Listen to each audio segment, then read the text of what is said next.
Shalom, shalom.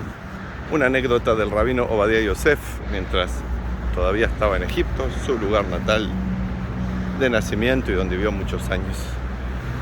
El rabino Obadiah Yosef fue ganando fama estando en su país natal y también era conocido que tenía vínculos con los sionistas.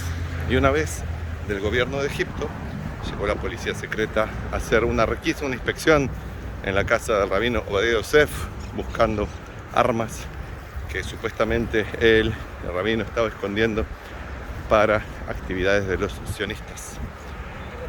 Y la requisa se hizo, revisaron por arriba y por abajo, movieron muebles, movieron libros, buscaron por todos lados, tratando de encontrar un hueco donde hubiera armas escondidas. Finalmente le preguntaron al rabino Obadiah Yosef, ¿dónde están las armas? ¿Con qué está ayudando a los sionistas? El rabino Obadiah Yosef muestra los libros, los abundantes libros de su biblioteca, y dice: esas son mis armas. Mis armas son el estudio de la Torá, el conocimiento de las fuentes judías, el seguir profundizando en mis estudios, el enseñar cuestiones del judaísmo a quienes quieran escucharme. Esas son mis armas y no preciso más armas que esa. Dios me ampara, Dios es mi guardián, Dios es mi protector y Dios es la única arma que preciso. Eventualmente el rabino Obadiah Yosef hizo aliá, fue a vivir a Israel, se convirtió en el rabino principal sefaradita, con gran influencia, mucha gente a favor, muchos en contra, forma un partido político, etc. Es interesante notar que mucha gente tiene esta idea de que Dios es mi defensor, Dios es mi guardián.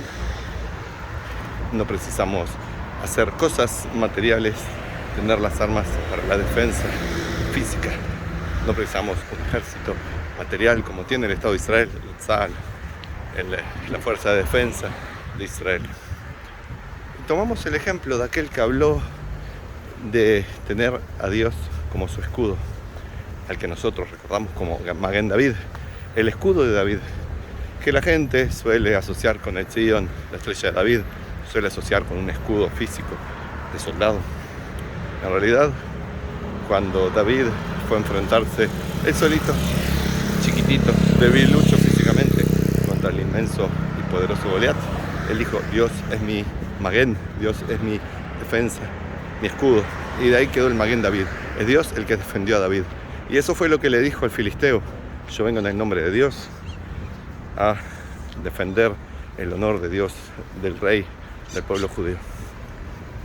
Y Goliat venía con su enorme estatura, su peso, sus músculos, sus armaduras, sus armas, sus estrategias de guerra, su bravura, su rencor hacia la vida, etc. Y fue el pequeñito David el que venció. Pero la victoria no la consiguió solamente por haber rezado o haber invocado a Dios. La victoria no estuvo porque tenía fe vacía y hueca en Dios, sino que su confianza en Dios, su emuná, que no quiere decir fe hueca, sino quiere decir confianza. Depositar nuestra energía en que Dios actúa, Dios existe, Dios opera, tiene sus planes, sus mecanismos, y está en nosotros confiar en Él sin esperar que Él haga nuestros deberes. Entonces David, teniendo esa emuná, esa confianza en Dios, esa total seguridad de que Dios hacía su parte, David revolvió una de las 5 piedras que había agarrado, porque agarró 5, no una, y revolvió esa piedra en su onda, de la cual era experto. Se había entrenado, tenía experiencia abundante en usar esa onda. No era la primera que la agarraba, ni era un inepto en ella, sino que tenía una maestría en usar esa arma que es la onda. Revolvió la onda, se abalanzó contra el enorme enemigo, lanzó la piedrita que removió el cerebro y produjo un coma, un desmayo, un desvanecimiento a Goliat, que luego perdió la cabeza con su propia arma.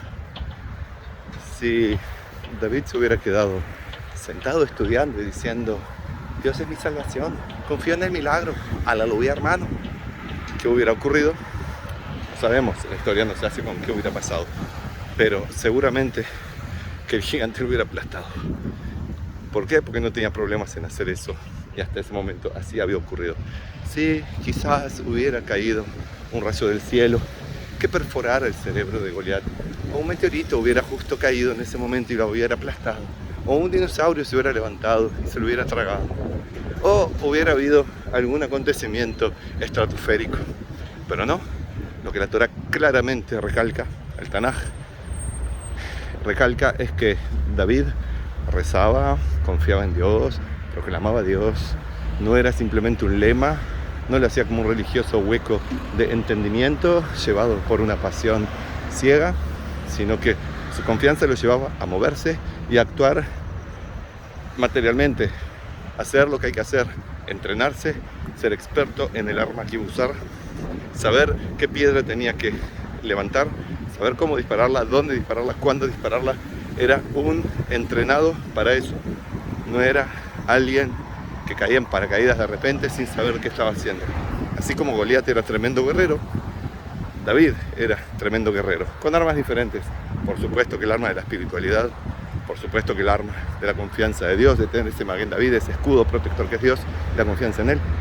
Pero no reposaba esa confianza esperando un milagro mágico. Él hizo el milagro. Así que las palabras del rabino Obadiah Yosef, muy bonitas, muy valiosas, es muy cierto. Las armas del pueblo judío están en su conocimiento, en su sabiduría, en su transmisión del conocimiento sagrado y de los otros conocimientos que son parte de nuestro pueblo. Porque, como dijo en la propia Torá, Akol Kol Yaakov, Beyadayim Yadei Esav, dijo el patriarca Isaac, la voz es la voz de Jacob, pero las manos son manos de Esav. Y eso se ha entendido por generaciones como el pueblo judío no se dedica a la guerra, no se dedica a las cosas materiales, se dedica al espíritu, cosa que es cierto. Pero como bien demuestra el Tanaj, en todas las ocasiones, solamente el espíritu en este mundo no alcanza. El espíritu tiene que estar acompañado de la acción. Una acción que viene con fundamento, una acción que viene con dedicación, con responsabilidad, con compromiso, con esfuerzo, que es lo que hicieron todos los personajes del Tanaj. Y cuando uno esperaba el milagro mágico sin hacer nada, solía no ocurrir. Se precisaba que se hiciera algo que cambiara esa realidad, obviamente que confiando en Dios, haciendo las cosas como Dios manda, teniendo la confianza de que Dios va a hacer su parte, y cuando nosotros no tenemos la fuerza ni la capacidad, Dios nos puede ayudar, etc. Pero no alcanza a esperar simplemente que las cosas sucedan por milagro. Dios mandará el maná, eventualmente, si Él quiere, cuando Él quiere, los días que quiere, como Él quiere. Pero somos nosotros los que tenemos que ir a recoger ese maná en los días que corresponde, de la manera que corresponde, en la cantidad que corresponde, para cocinarlo. No va a caer el maná mágicamente en nuestro estómago y a saciarnos. Dios hace su parte, nosotros tenemos la nuestra para hacer. Así que aquellos que están dedicados a estudiar la Torá, qué lindo, qué bueno que así sea el pequeño grupo que dedica su vida a estudiar Torá, está bien que lo sigan haciendo. Y el otro grupo que dedica su vida a entrenar con experiencia militar para defender al Estado de Israel, al pueblo judío, perfecto, que así sea. Son también sagradas esas armas que no están buscando la destrucción del enemigo, ni conquistar, ni hacer daño, ni provocar apartheid, ni genocidios, sino proteger a una nación soberana e independiente, proteger a un pueblo que es agredido y atacado, y que todavía los opresores tienen el tupe de decir que el que se defiende es el agresor. O sea, están todos los que aplauden y apoyan a los terroristas de los palestinos o otros terroristas que son fanáticos y que dicen, ellos son los luchadores por la libertad, hermano, los judíos son los genocidas en la Tierra Santa. Están esos. Están los que siguen diciendo Tel Aviv, la capital de Israel, con ese antisemitismo embosado o no tanto. O están los que dicen no Estado de Israel sino la Tierra Santa o la Palestina ocupada. Toda esa gente son enemigos de Dios, enemigos del hombre, enemigos evidentemente también del pueblo judío. Puede haber de esos enemigos incluso dentro del pueblo judío.